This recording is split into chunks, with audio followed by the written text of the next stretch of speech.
Dzień dobry, z tej strony Paweł Jeżowski i redaktor Mateusz Lech, a dzisiaj ja ruski.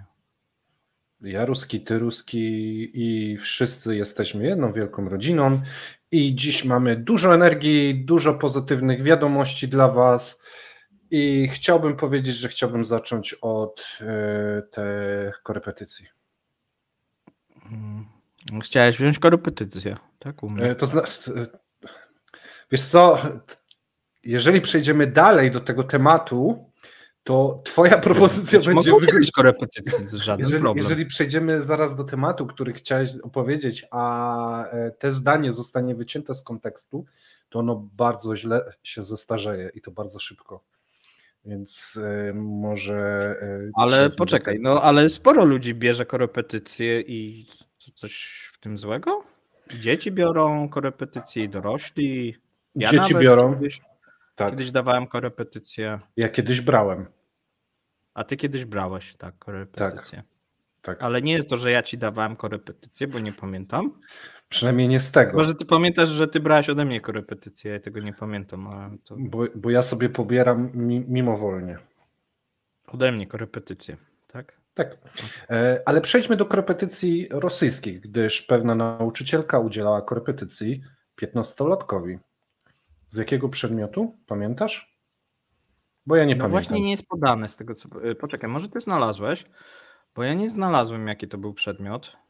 Szukałem, nie mogłem znaleźć. To znaczy przedmiot korepetycji był inny niż przedmiot, na który się umawiali najprawdopodobniej, gdyż pani może go... to sam. Myślisz, że to w ten sposób już sobie nauczyciele dorabiają?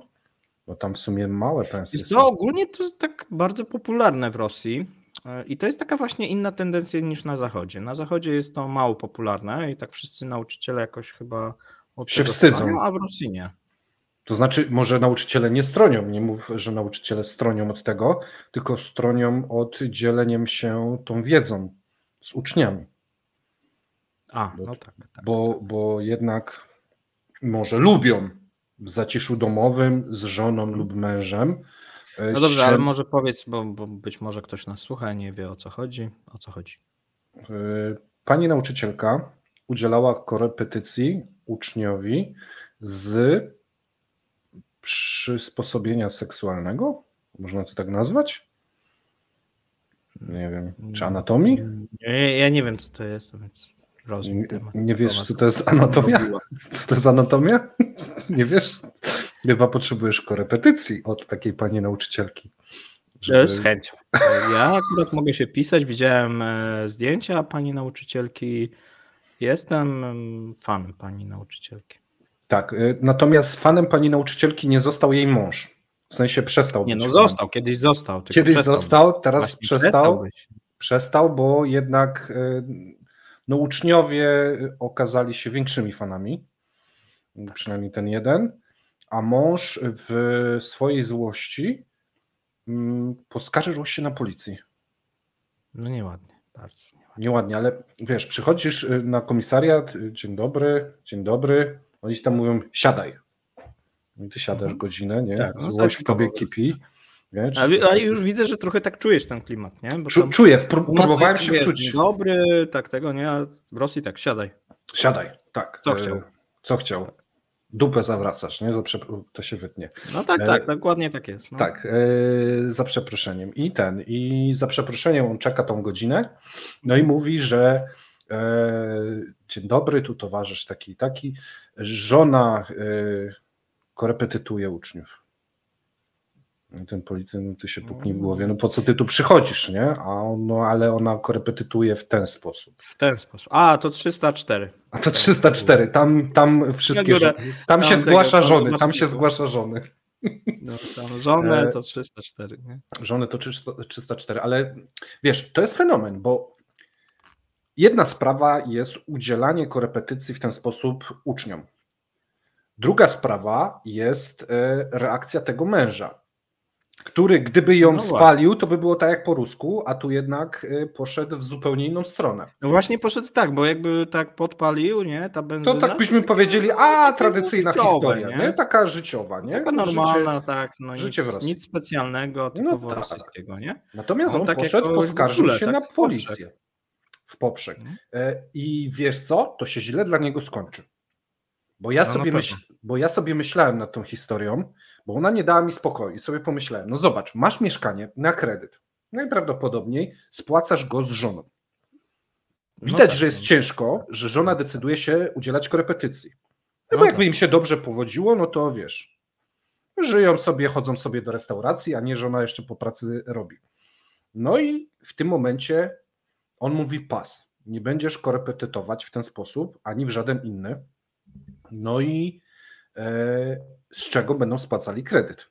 Jak nie będą spłacali kredytu, a co więcej się rozdzielą i trzeba będzie wynajmować 2 inne mieszkania, no to ten chłopina, on widać, że jest uczciwy, bo idzie na policję, to on nie dorabia sobie na lewo, ani z tych rzeczy, a jego żona widać nie ma oporów, żeby sobie dorobić do wypłaty. Więc żona się utrzyma. Ale poczekaj, ty myślisz, że ten 15-latek płacił? Tak? Może miał bogatych rodziców. A wiesz, no co, ona tak dla fanu? Wiesz, no tak, no. Trudno stwierdzić, znaczy nie, no to Rosja, to nie. To tak. Tam dla fanu się nic nie robi. Nie, ale wiesz, no może od rodziców pobierała, stwierdziła. No tak, ona mówi, że matematyki, że ona matematyki czy biologii, a on mówi, moi rodzice płacą, wymagają, bo powiem, że nie chcę od ciebie korepetycji, to się staraj. No i ona mówi, dobra, no skoro trzeba się starać, to ja się staram, nie? 45 minut wykupione, w sumie bez znaczenia, co będę robić. Całą energię oddam w te korepetycje, nie? Tak. No i zobacz, i ona się utrzyma, no bo ona ma już przećwiczony temat. Ona sobie w życiu poradzi, ale czy ten mąż sobie poradzi? Tak, właśnie. Ja o tym sobie pomyślałem. On pójdzie na policję. No taki nierosyjski trochę. Nierosyjski, za uczciwy. I straci mieszkanie, no bo żona, wiesz, go na pewno jakoś wycycka. On będzie musiał wziąć kredyt albo wynająć, a teraz jest drogo. O czym mówimy? No to co? Trzeba będzie wziąć pożyczkę, no a tej pożyczki nie do końca będzie mógł spłacić i co? Pójdzie na wojnę. No weteran. Głupek. No to wiesz, no to tak teraz będzie, wiesz, jak tą kostką rzucić. A on trochę taki nieporadny, to może nie przeżyć na tym froncie. No tak. No i tu to jest... raczej wiesz, tam zeki lub doświadczeni. Tu jest uwaga do wszystkich widzów. Nie, ciężko może mieć. Jeżeli wasza dziewczyna lub żona udziela korepetycji, a wy nie jesteście w stanie się utrzymać samodzielnie, to się zastanówcie, czy wy chcecie ją przyłapać. I wtedy trzeba obejrzeć inwestycje z nami i wtedy tak, to wtedy jest troszeczkę łatwiej. Ewentualnie można pisać do Mateusza i Mateusz się zaopiekuje. Żoną i dziewczyną, czy tym panem? No sobie wybierzesz. Nie wiem, co wolisz. Nie, no możesz pisać, co wolisz, w zależności w zależności kto napisze. Tak, mogę zrobić selekcję taką. Nie, no i to jest... Aż się podrapał. Tak, aż się podrapałem. To jest trochę smutne, no bo ten facet zostanie wydymany podwójnie, bo i na żonę, i na życie najprawdopodobniej. No i na wojnę pewnie. No tak. No tak, ale mało tego. Sąsiedzi mogą oprotestować korepetycje takie teraz. Słyszałeś właśnie o tym? Tak. Właśnie to jest nowość, my tego nie mówiliśmy w cepach. Nie. Sąsiedzi... A okazuje się, że jeżeli wynajmujecie mieszkanie, na przykład ja bym chciał Mateuszowi wynająć na przykład 2 doby. No to długo. No to na dobę, no. Tam nie wiem ile 2 godziny potrzebował. No, nie można tak dużo się korepetytować, bo się może człowiek przegrzać. Tak, przez 12 na przykład godzin, no to ja musiałbym po sąsiadach się przejść i o zgodę poprosić. Ale nie wszystkich. Nie wszystkich. To zależy ile mam sąsiadów. Mogłoby się okazać, że wszystkich. Nie no, chyba 75% sąsiadów musi jak wyrazić mamy zgodę na sąsiada? korepetycję. No to tylko od klatki piersiowej w dół. A jak Musi mam wyrazić- dwóch sąsiadów? A, no tak. No, aha, 70, no tak ładnie brzmi, 75%. Tak, a dwóch sąsiadów No to tak. co? No, zgoda, no. A ile masz sąsiadów tak na przykład na tym, nie? No jak ja bym policzył, no to bym musiał Czy masz zapytać. taki duży blok, No, no to weź, poczekaj, bo to tak ładnie brzmi, 75%. Dobra, masz blok, 100 mieszkań. tak. I musisz przejść do 75. 75 podpisów na 100 mieszkań? Ale co musisz powiedzieć? Dzień dobry, ja No jestem tak. taka i taka, korepetytorka i u mnie może być słychać odgłosy korepetycji. Proszę się tym nie przejmować. Ja zbieram do czynszu. I czy wyrażają Państwo zgodę, że moi uczniowie będą entuzjastycznie reagować na różne lekcje? No, jeszcze musiała, znaczy ty nie musiała, tylko ty musiał byś udzielać darmowych korepetycji wtedy, W zamian za zgody. za zgody. Kurczę, to czasu zaczyna brakować na normalną pracę. -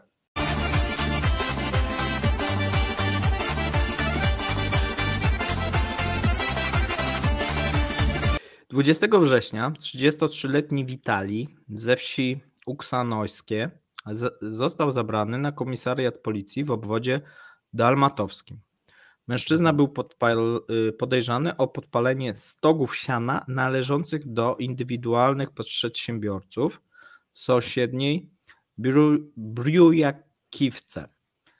Witali był już karany, więc prawdopodobnie zwrócił na siebie uwagę milicji. Facet od razu oświadczył, że nie jest niczemu winny i nie podpalił siana. Ale funkcjonariusze nie uwierzyli mu. I zaczęli go torturować. I chcieli zrobić tą, się nazywa chyba rewizja, nie, wizja lokalna, o. Okay. Zrobili mu wizję lokalną. Wiesz, no można zrobić też rewizję. Można i wizję, i rewizję, więc musisz być skrupulatny. Wizja. Bo rewizja lokalna to może dotyczyć małej części, którą rewizjowali. I to... Ja nie wiem, mi nic nigdy nie rewizjowali. To by coś rewizjowali kiedyś? Nie miałem nigdy rewizji, ani wizję miałeś kiedyś? Wizję tak, ale to nie z policją. A z kim? Sam z sobą miałem wizję, w sensie, że myśl mnie naszła taka, wiesz. No okej, no to zabrali go na wizję lokalną i pokazali mu patrz. I przypalali go. Tak? No. Podpaliłeś to siano? Nie. Podpaliłeś i go podpalali, tak? Nie no, ale to Jezu, co to za psychoza? To jest bili po twarzy, głowie, tułowiu i przypalali. Ale facet uparcie obstawiał przy swoim i nie przyznał się do winy. Na szczęście dla mężczyzny, i to jest ciekawe, na szczęście dla mężczyzny badanie wykazało jego niewinność. Okazało się, że badaniem było podpalenie. Nie podpalił, ono samo się spaliło. I to mnie zastanawia. Co za badanie zrobili w Rosji? Ja wiem. Rzucili zapałkę na siano i ono się spaliło. I oni stwierdzili, to się samo pali. Nie, no bo właśnie piszcie, jakie może być na przykład badanie, które sprawdzi, czy siano zostało podpalone, czy samo się spaliło. No, wiesz co, jest... specjalistyczne badanie przeprowadzili. Ale to chyba sięgają do historii troszeczkę. Kiedyś było coś takiego jak polowanie na wiedźmy. I je się podpalało albo wrzucało chyba do wody zawiązane i jak się utopiła czy spaliła, to okazywało się, że była niewinna. No tak jak było. przeżyła, to wiedźma i trzeba ją zabić. I oni tak z nim chcieli. Tak. I że przeżył. To by był Wił, czyli on umarł. Bo okazało się, że niewinny. Nie, no to nie. Ale słuchaj, to nie jest koniec. 30 października komisja śledcza wszczęła sprawę nadużycia władzy przy użyciu tortur. No i teraz w tej sprawie nie ma podejrzanych. Samoistne tortury to były. Samoistne spalenie samoistne z tortury, no to oczywiste. Ty, a może on był chory psychicznie? I on sobie to wszystko wymyślił. Ten podpalacz. On najpierw podpalał te siano, potem sobie wyobraził, że go policja złapała, potem sobie wyobraził, że go policja pobiła i on się tam sam uderzał, potem się podpalił i oskarżył wszystkich, że to mu zrobili, a koniec końców to mu się wszystko, wydawało. On se siedział po prostu na łące.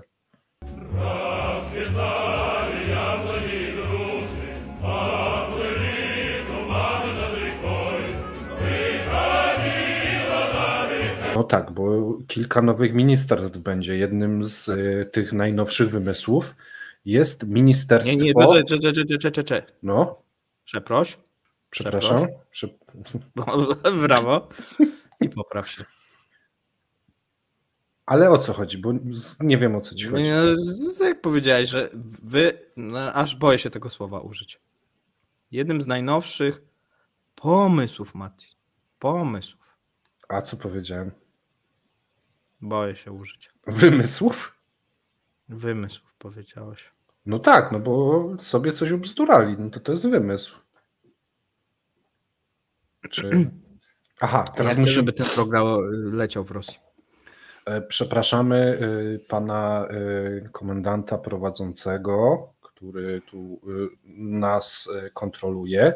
Miało być pomysłów, bardzo dobrych pomysłów. Brawo. No tak. Teraz jest prawidłowo. Chcieliśmy powiedzieć, że wprowadzenie Ministerstwa Szczęścia jest świetnym pomysłem. Paweł, czy wiesz, co można by było w Ministerstwie Szczęścia robić w Rosji? Bo nie wiem, czy jest robota dla nich za bardzo. Rozkosz. Dlaczego? Korepetycje. Nie, ale to czekaj, bo to nie może być w tym ministerstwie.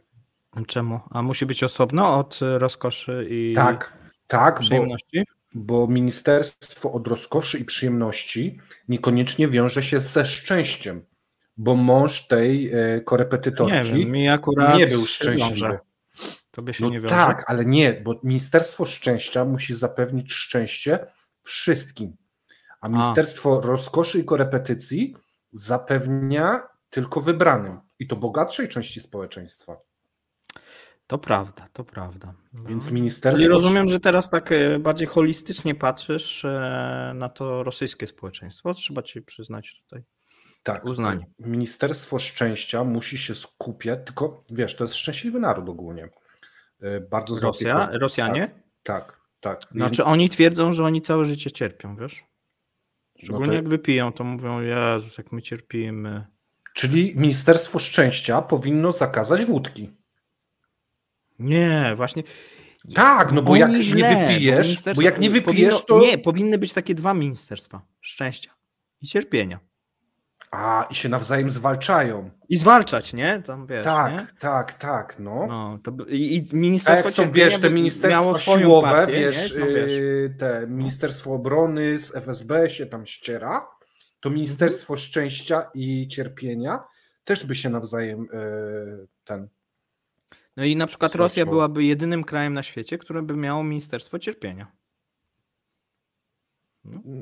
Tak, przynajmniej tak oficjalnie. No tak. Tam można by dodać cierpienia i represji, no to tam nie trzeba by, bo to oczywiste.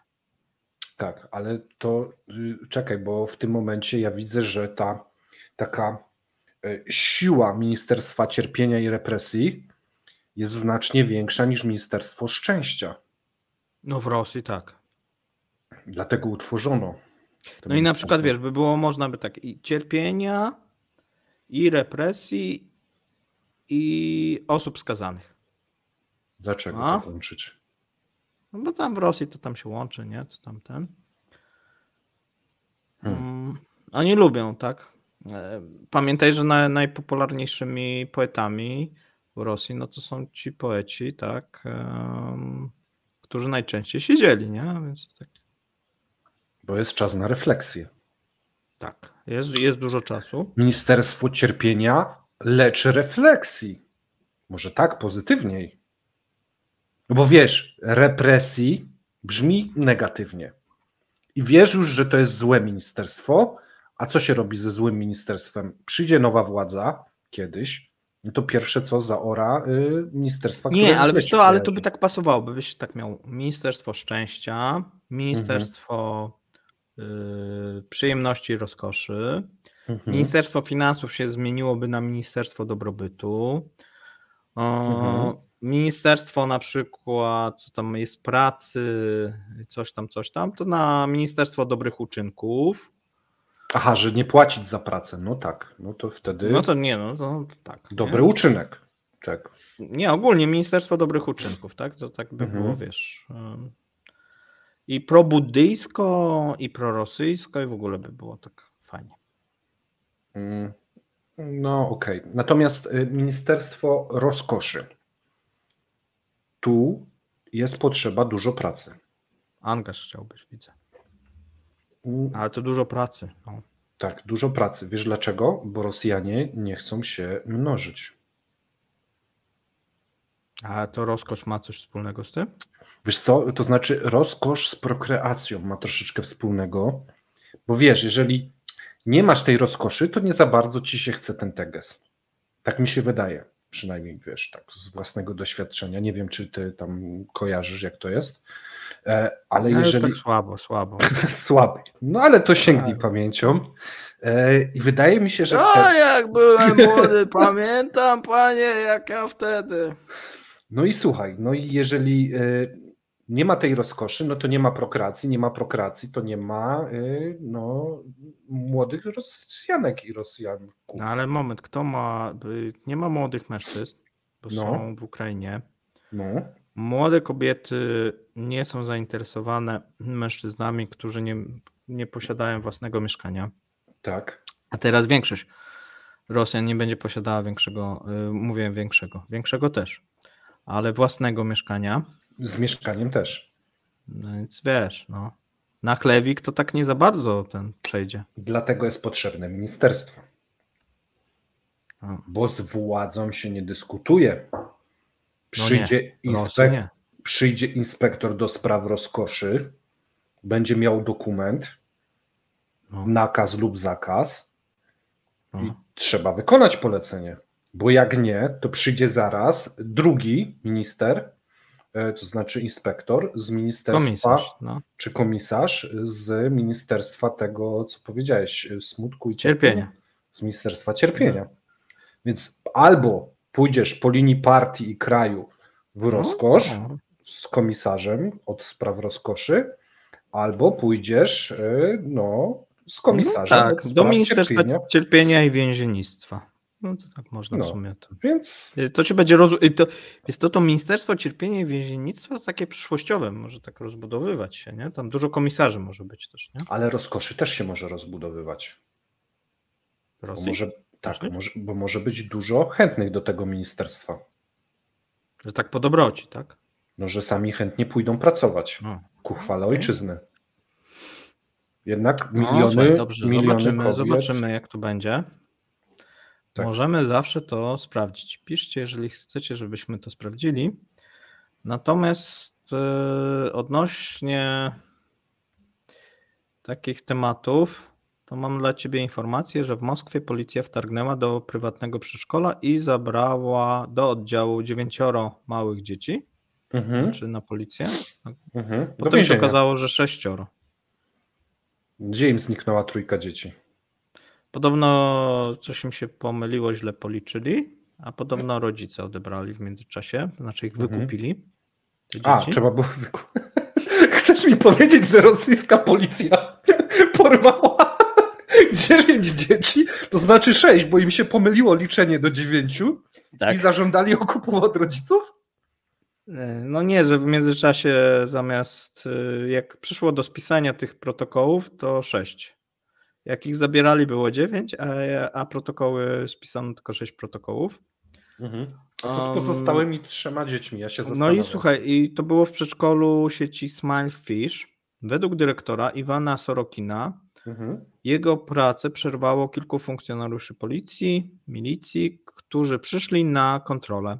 Stróże prawa byli zainteresowani licencjami i umowami z rodzicami. Kopie wszystkich dokumentów były na miejscu, ale policja zażądała oryginałów, które znajdowały się w innym miejscu. W związku z tym funkcjonariusze nie czekali,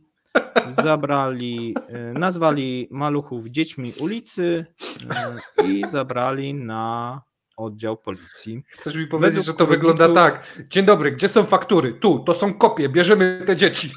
W ten sposób. W międzyczasie, wiesz, tam 3 rodziców przyszła, ale tutaj ten... Nie, to akurat jest moje. Nie to możecie. Jest mój... Nie? Dobra, tutaj wiesz, łapówka. Może, dobra, to zabierajcie, nie? To zabierajcie. Powiemy, że źle policzyliśmy, czy coś takiego. No, tak. Nie, no to, ale co to jest za bezsens? Jak można zabierać dzieci, bo się dokumenty, wiesz, kopie jakieś czy oryginały nie zgadzają? Co to za przepis jest? Z jakiego ministerstwa oni byli? To byli funkcjonariusze policji. Więc chyba z żadnego. Dobra. Wyobrażasz sobie sytuację, według dyrektora sieci skargę wysłała konkurencja biznesowa. Wiesz, inne przedszkolaki. I pytanie teraz, bo to czy to dyrektor... biznes, wiesz, wzięli, że tak powiem... Źle patrzysz. Czy to było starcie na szczycie dyrektor na dyrektora, czy młodzieżowe gangi? Dzieciaki na dzieciaki. Dyrektor na dyrektora, czy niżej dzieciaki na dzieciaki. Że wiesz, tu już jakieś młodociane grupy i wiesz, to tych zgarną. Gangi takiego Nowego Jorku, tak wiesz. Tak, tylko wiesz, dzieciaki, nie? Tak, gang Petersburga, coś tam, grzechotką go, cyk, ten.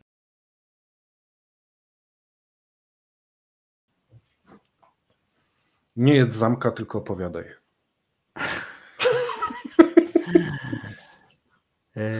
Słuchaj. Moskiewska policja poszukuje turysty ze słabą pamięcią. Tak, ja czytałem nagłówek z tego, co mi wysłałeś, dlatego jak wspomniałeś o słabej pamięci, to mówię, będziemy dzisiaj rozmawiać o takich przypadkach. Że o mnie. Tak. Nie wiem, czy o tobie, bo nie czytałem, bo wiesz, że ja nie lubię czytać tego, co mi opowiadasz, bo później to już ciężko jest reagować na to tak energicznie. Szukają takiego turysty, bo okazało się, że we wtorek w samolocie znaleziono worek z nieznaną zieloną substancją, która przyleciała razem z samolotem na lotnisko Szeremietiewo. No i według wstępnych danych paczka mogła zostać wyrzucona lub upuszczona przez jednego z pasażerów przybywających ze Sri Lanki. Ja się mu wcale nie dziwię. Pamiętasz historię o brudnej fali? To nie byłem ja od razu. Że tak, ale pamiętasz historię... Podejrzenie od razu. Pamiętasz historię o brudnej fali, że się ktoś przyznał, że tak, to jest jego fajka i 7 lat w więzieniu? No to tu ktoś już mądrzejszy, czyj to worek? Nie mój worek. I se szukajcie, nie? Wszystkich was nie wsadzą, nie? Z tego samolotu. No nie. Więc do kogo to przypiszą teraz? To jest w sumie ciekawa sprawa. Jak to zawsze wygląda? Znajdziesz w przejściu mogę ci powiedzieć z praktyki, bo kiedyś widziałem taką sytuację. O. Jechałem autokarem. No.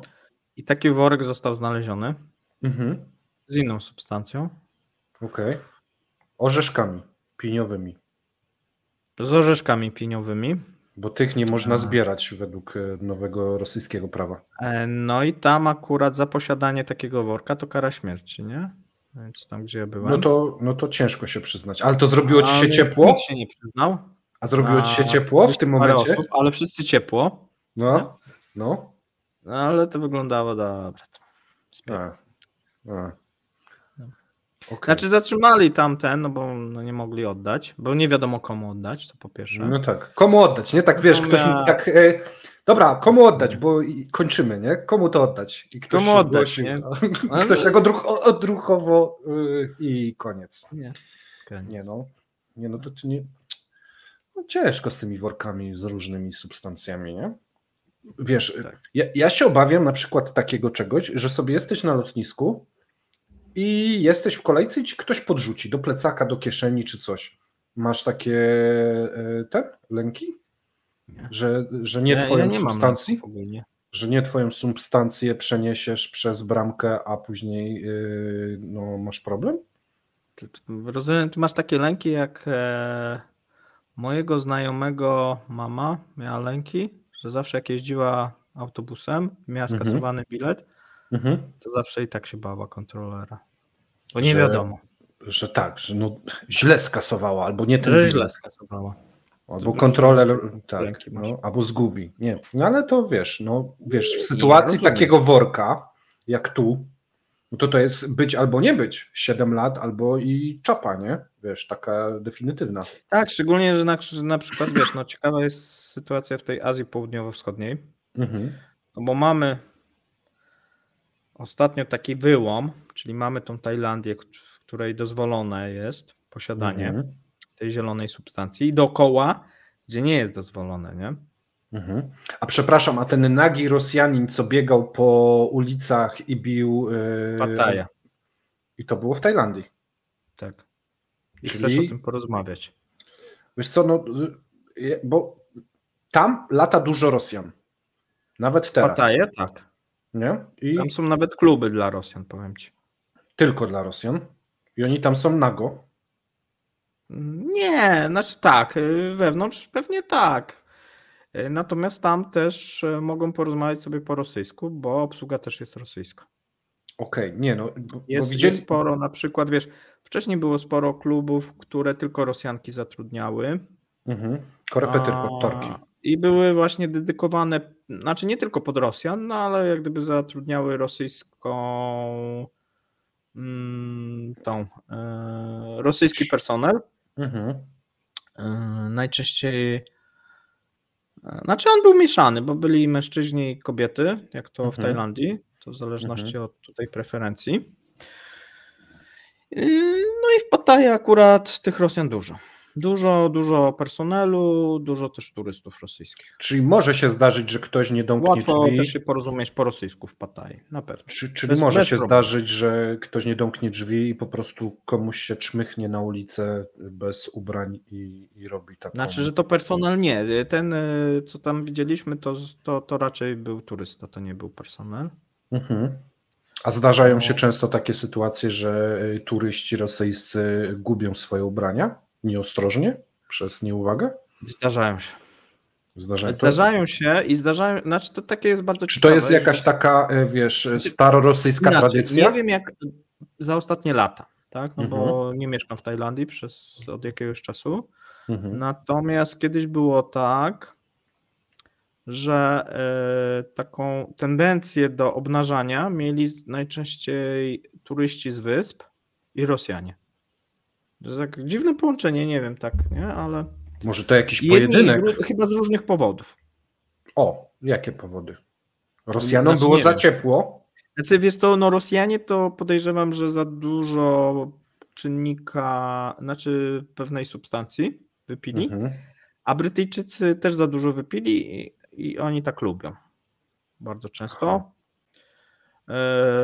No i najczęściej Tajowie ogólnie są bardzo pruderyjnym narodem.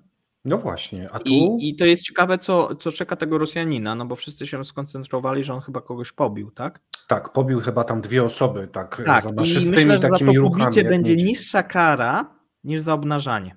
Okej, czyli wietrzenie jest karalne. Tak, ogólnie wietrzenie jest karalne.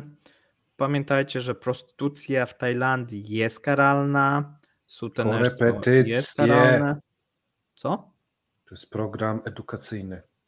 Korepetycje. Nie możesz używać takich słów. Zbanują nam program. Korepetycje w Tajlandii są karalne. Wietrzenie jest karalne. Tak. Natomiast eksperymenty kulinarno-zielarskie są legalne. Legalne. Od jakiegoś czasu są legalne.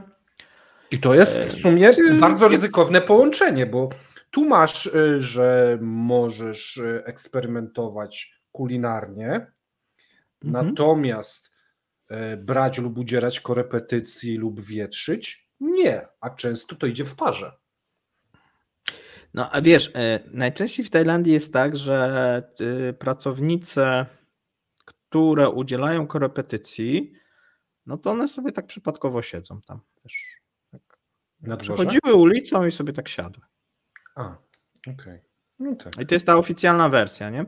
A nieoficjalnie no to wygląda tak, że policja, jakby to nazwać, dostaje za korepetycję również jakąś część. Prowizję. Tych korepetycji.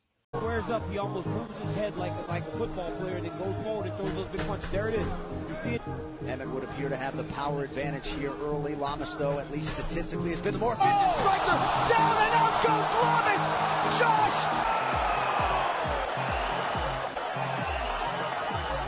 Last four defenses for the champ have all been by unanimous. Okazuje się, że w Burjacji mężczyźni są zmuszeni do zaciągania kredytów. To akurat nic nowego. Chyba, że... Na zakup drewna opałowego. O, to Ministerstwo Cierpienia. Jak nic. Po prostu nie mają się czym ogrzać do następnej zimy. Mieszkańcy Babuszkina, Bojarska, Martukina, Tankoja, Kultuksnaje, Wydrino są w trudnej sytuacji materialnej. Miejscowe leśnictwo odmówiło im drewna na opał. Słuchaj, wymieniłeś dużo wiosek. Wymieniłeś dużo wiosek, ale czy to nie jest łącznie 18 osób? No nie. Wiesz, bo to różnie może być. Aby uniknąć zamarznięcia, mieszkańcom pozostało tylko pozyskanie martwego drewna i aby to zrobić, muszą się udać w bardzo odległe zakątki lasu, a śnieg już zaczął padać, więc trudno jest zebrać drewno. A gdzie oni byli, przepraszam bardzo, przez ostatnie 9 miesięcy? Gdzie oni byli? Co więcej, martwego drewna nie starczy dla wszystkich. Na przykład samo miasto Babuszkin potrzebuje 3,5 tysiąca metrów sześciennych. Jednocześnie ludzie mówią, że na potencjalnych działkach znajdują się dostawy drewna opałowego, ale z jakiegoś powodu nie są one zarejestrowane pod rozliczenia. Jest tylko jedno wyjście. Kupić drewno za pieniądze. Ale jest to dla tych, którzy mają pieniądze. Aby kupić drewno opałowe na całą zimę, trzeba zapłacić za 20 metrów sześciennych 90 000 rubli. Dużo. To niby niedrogo. No ale... Słuchaj, mam bardzo mroczny żart teraz mi się pojawił. A co z chęcią? Bo to jest robota Ministerstwa Szczęścia teraz. Jeżeli martwego drewna nie starczy dla wszystkich Rosjan, to trzeba zwiększyć ilość martwych Rosjan i wtedy się wyrówna. Słuchaj, wiesz, że Putin zatwierdził nowe zmiany w ustawie o wyborach prezydenckich? Filmowanie i fotografowanie w lokalach wyborczych jest zabronione. Zakazane. Tak. No to jeszcze nie było? Myślałem, że to już było. Może potwierdził. Ale tam pamiętajcie, jakby co, to zakaz jest. Zakaz. No, ty tam mówisz o tych wyborach, że się zbliżają, że one są ważne. No i w sumie Putin mówi, kurde, tak, on tam przypomniał, trzeba przypomnieć w komisjach, że nie wolno nagrywać. Ale jeszcze się nie zgłosił podobno. Jest natomiast komitet jego. Komitet wyborczy jest? Tak. Już jest założony komitet. Ale tak jest. Okay. Ale znasz jakieś szczegóły? Znasz jakieś szczegóły co do komitetu? Wiesz co, nudne to było, więc nie czytałem dalej. Aha, okej. Znaczy nie pamiętam teraz to w tym komitecie. Może któryś z synów Kadyrowa jest z jednej Rosji tam. Z jednej Rosji jacyś tam działacze to założyli. No i właśnie napisali do niego, żeby się zgłosił. Znaczy, Panie, komisja jest już. Wszyscy czekamy, nie? Weź się czekają. Zgłoś, znaczy wiesz, tak łaskawie i że ten, nie? Tak, że szanowny panie, ten. Że wszystko jak gdyby już gotowe, nie? Wszyscy czekamy na pana. Tak. Ale to jest zajebiście. On w sumie może nie ogłaszać, że startuje w wyborach i karty przygotują. No, wszystko będzie już i podpisy już będą. że wygrał i on dopiero potem powie, no to startuje. Jak już jest wszystko gotowe. Tak, już wszystko przygotowaliście, no to... Tak, na gotowe nie mogę tutaj. Nie? Przychodzi na gotowe, ewidentnie.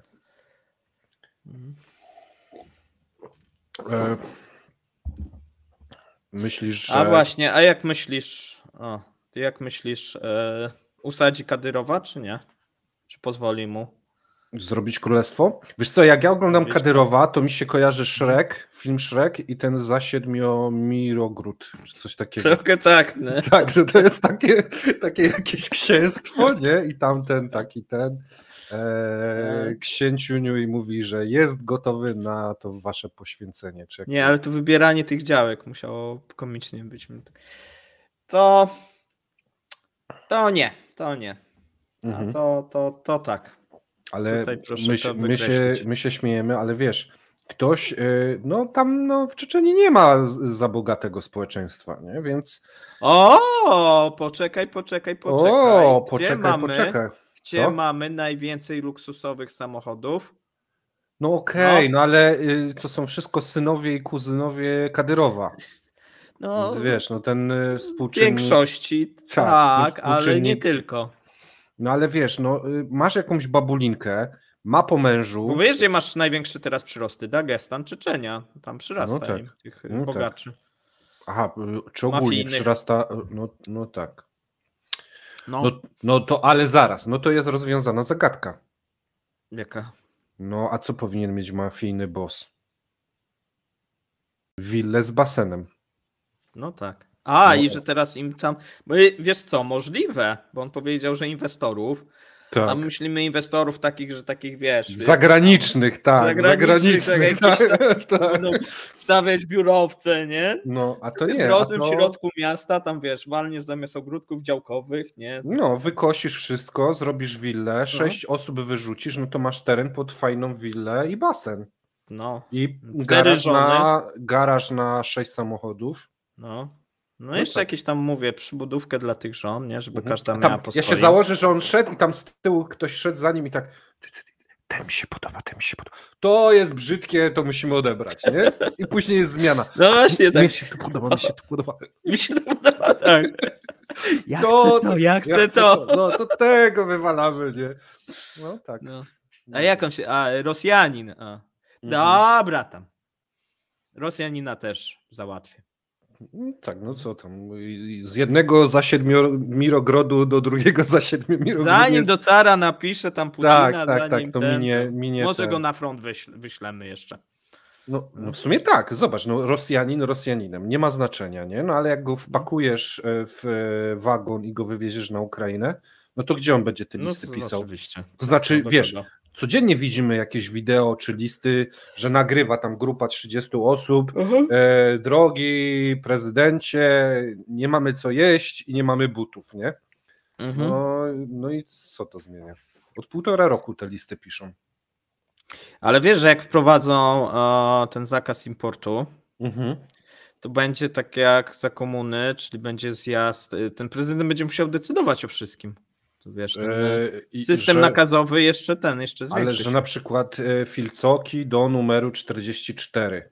4 robimy, a powyżej nie opłaca się przestawiać maszyn. No nie opłaca się, no bo wiesz, nie? Co mają 46 stopy, wiesz, to będą z podkulonymi palcami. Ja mam 46, to ja bym nie mógł żyć w Rosji. Albo ktoś napisze skargę, że tu są 2 firmy, działają w branży, tu taka trzecia powstała i co to jest, nie?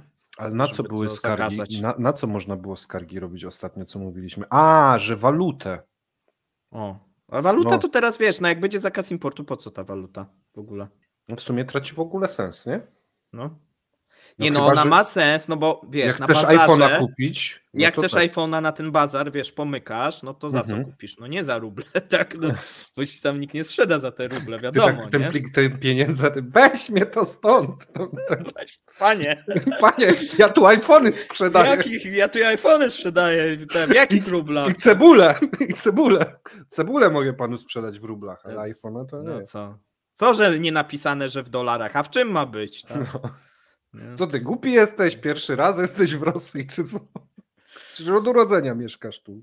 Nie, ale wiesz, część społeczeństwa to starsza, to dla nich to będzie takie naturalne, nie? Ale to może nawet poczują się taki młodo będzie, znowu. wiesz, tak, że to taka przerwa była. Ale to tak, wiesz co? To zamieszanie z tym zachodem i teraz wracają do tego, co. Ale to ja ci powiem, dla wnuczków to jest hardcore. I przyjdą do tej babci, a ta babcia tak jak na naszym zaczynaniu, ja już wiem jak to było, wiesz, i ona jest takim wtedy przewodnikiem. Jak to, co masz zrobić, nie? Stajesz o drugiej, idziesz w kolejkę, bierzesz dolary, jak nie masz dolarów? Jak nie masz... No to idziesz do co księciarza, zrobiłeś z dolarami, nie? No właśnie. I tam ona otwiera szafkę, nie ma tam plik dolarów, bo ona się nie da akurat doszukać. I mówi, masz tu dolary i idź kup nie? Buta. Prawego lub lewego, bo akurat ci się ten zepsuł.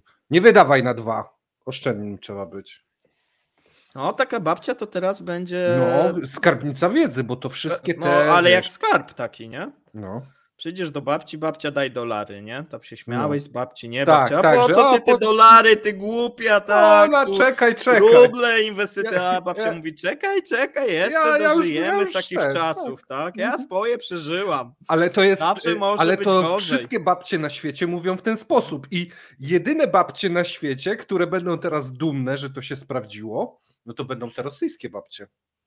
No bo wiesz, zazwyczaj jest tam dobra, ja wiem co, a świat się zmienia w międzyczasie i wychodzi babcia, na to... teraz są internety. Tak, teraz są inne czasy. O babcia, tak, poczekaj. Ja sama głosowałam na niego. Dolary, ja sama na niego głosowałam. No ty przyjdziesz, jak będziesz miał na czym chodzić. No. Jak nie, też przyjdzie. Jak nie, to też przyjdzie. A, tu ludzie się, słuchaj, pytają, bo jest ważny nie podałeś ważnej informacji. Ale dzisiaj, czy kiedy? Ja ogólnie bardzo dużo rzeczy nie podaję. Ostatnio w CEP-ie nie podałeś informacji, jaki typ obuwia. Ale skończysz to pytanie, czy to jest koniec? Uciąłeś. Tak, to jest koniec, no bo podałeś, że tutaj jest wzrost obuwia 370%, ale nie podałeś jakiego typu. No, filcoki, nie?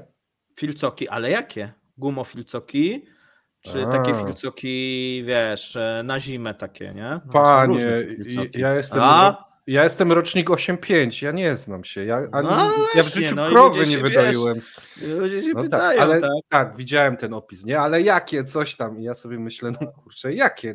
No to Paweł... Ktoś chce tutaj jakieś biznesy robić, wiesz, wysyłać. Tak, widzę, no już tam zaświeciły się te dolary i ruble w oczach. A ty jesteś w stanie odpowiedzieć na to pytanie? Bo ja szczerze mówiąc nie mam pojęcia. Znaczy to nie, wiesz co, no z tego co zrozumiałem, z tego co wyczytałem, no to nie gumofilcoki, tylko takie zwykłe filcoki, takie na zimę, nie?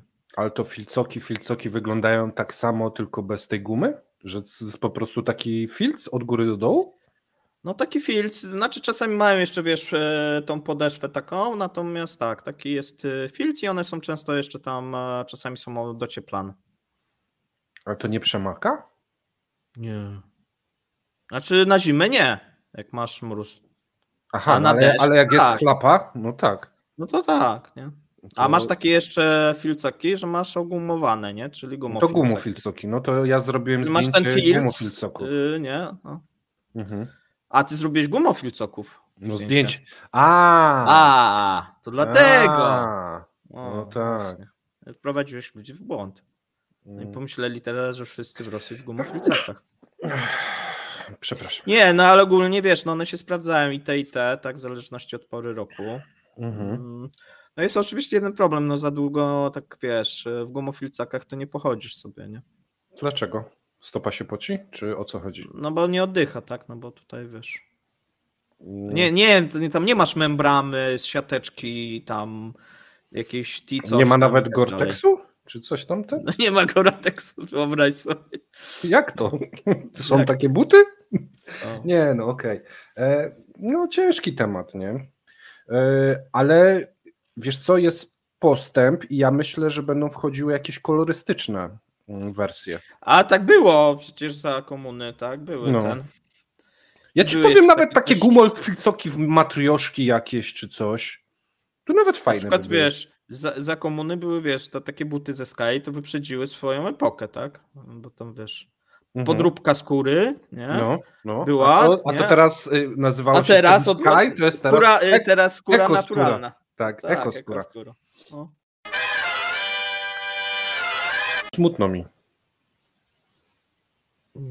Bo nie jest zimno w Rosji i nie możesz jechać, czy że... Nie, bo musimy kończyć. O, no to mi też jest smutno. Bo wiesz, I pewnie widzom jest też smutno. Fajnie się gadało, rzadko się widzimy, rzadko mamy okazję porozmawiać tak od serca. Trochę się pośmiałem. Nie tak jak zwykle.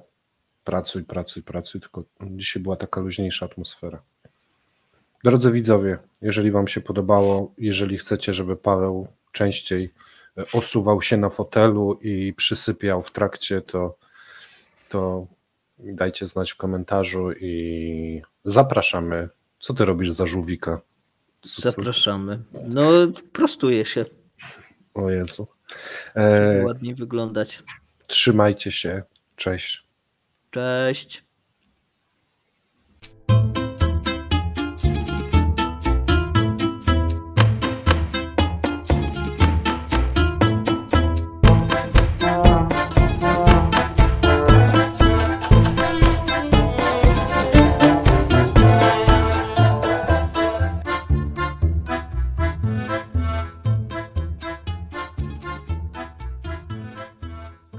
Duracell wycofał się z Rosji. Nie wiem, czy widziałeś. Tak, wiem. Nie będzie króliczków. Tak, nie będzie króliczków, natomiast będą misie. Duracell zmienia nazwę na Opticell i nie wiem, czy widzisz te napisy, bo ja sobie nawet ściągnąłem wersję przetłumaczoną. Rabotajet. Nie ściągałem przetłumaczonej, tylko sobie to wypisałem. Na Duracellu działa dłużej, na Opticellu działa dużo dłużej. 10 lat wydajności akumulatorów. Wiesz, a to na nie może. No. Tak. U nich nie może być, że to jest ten sam produkt, tylko to jest lepszy produkt. 10 lat. No, ale to rosyjski rozumiem teraz, czy chiński? Właśnie, co tam jest w środku? Sprawdzałeś? Baterie. No ale baterie przecież nie robią w Rosji baterii. No proszę ciebie. No to dalej baterie, tylko pewnie z jakiegoś chińskiego zamiennika. Ale wyższy technologicznie jest, bo 10 lat działania. A Duracell był ile? No pewnie tak jak zwykłe baterie, kilka miesięcy. A tu jest 10 lat. A no tak, no faktycznie tak, teraz dopiero widzę, że na dole jest napisane 10 lat, tak, nie? A na oryginałach nie ma. No. To gorsze. No wyobraź sobie. A ta góra tak samo jest, znaczy prawie tak samo przetłumaczona. No? Wiesz co, ja pamiętam te reklamy baterii Duracell, że na przykład ten króliczek wchodzi po takiej drabinie i te wszystkie inne króliczki padają albo biegnie w jakimś wyścigu i te wszystkie, wiesz, inne króliczki innych firm padają albo spadają, a ten Duracella tak idzie i te reklamy miały z pół minuty i on tam cały czas szedł i wiesz, już wszyscy byli zmęczeni. I to wyobraź sobie, co teraz będzie z reklamami tego misia. Puszczą rano, do wieczora będzie szedł. Ty, ale poczekaj, to jak się to nazywa? Opticell? Opticell. Już ci Opticell. Opticell. Opticell, to tak trochę. Opticell. No, to tak jak będzie ci tam sypialnie nie ten, to powiesz, że ty nie na Opticellu, tylko na Duracellu jedziesz, nie? Ale to, w ten sposób. No. A w drugą stronę, jak ktoś jest samotny i kupi Opticella. To niedobrze. Umrze z głodu. No. Nie kupujcie tych baterii, to niebezpieczne są. Powinni, tak jak na papierosach zakazać, znaczy takie, ostrzeżenia dawać, że to 10 lat i to groźne może być. Nie no, ale to jest, powiem ci, marketingowo dobry ruch. A czemu tylko 10? No w sumie mogli dać 15 nawet, nie? Jak już tak brednie są, to już 100 lat można było dać. To sprawdzi, nie? No tak, kto w Rosji żyje dłużej niż 10 mogli lat? napisać tak, do końca trwania imperium, nie? Tak. Nie wiadomo. O, wtedy. Tak. No. Ile? Czy jeszcze? Bo to wiele osób nas pyta, tak? Kiedy to imperium padnie? Pamiętacie? Imperia to tak nie padają tak w rok, dwa. Putin jedzie na Opticellu jadą, więc jeszcze Putin ma co chwilę tam włożone od tyłka co miesiąc nową Opticelkę. Właśnie, bo to wszyscy się tam że on już tam umiera i tak dalej. Tak, a oni tam Opticelu. mu baterię wymieniają na Wiesz, następne nie, 10 tam- lat. Więc to nie będzie tak szybko. Słuchajcie, jak jest Taki zasilany zastrzyk z Opticelem. Opticela, nie?